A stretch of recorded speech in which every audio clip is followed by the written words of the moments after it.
ما أجمل الصبح في ريف اليمن حين يطلع وما أبهى وما أصفى هواه، لما يصفق لإبداع الطبيعة ويرفع لها روائع تناه، وأغصان ترقص على نغم النسيم المودع من خمائل شداه، وأزهار تفتر عن لون الثنايا المشعشع وعن ورد شفاه، والزرع عبر الحقول أمواج تذهب وترجع زاخر بوافر عطاه، والبن مثل الحلل من سندس أخضر مرصع بالذر داني جناه، بحر العقيق اليماني فوق سندس موزع في كل وادي تراه.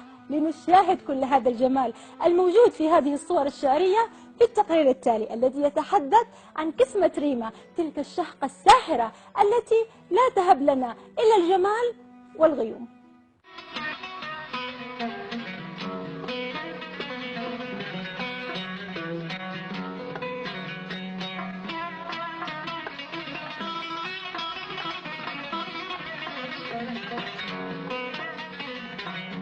إنها عروس السحاب الشامخة بجبالها الخضراء طوال أيام السنة، تهدي لساكنيها الحياة وتمنحهم أطيب الخيرات. مديرية كسمة في محافظة ريمة تحفة الجبال وواحة الخيال، وكلما سرت فيها اتسع مداها.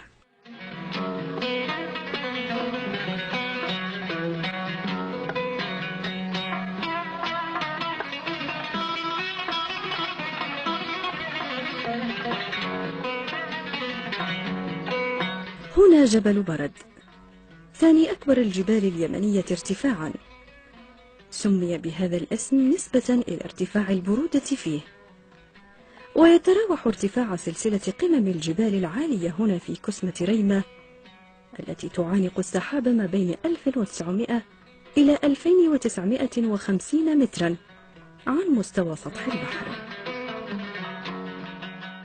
تعكس منازل أبناء مديرية كسمة المزخرفة والمتناثرة على سفوح الجبال والمبنية بالأحجار مدى العلاقة الحميمة بالإنسان والطبيعة، فهي تقاوم المناخ البارد في فصل الشتاء والمعتدل في فصل الصيف.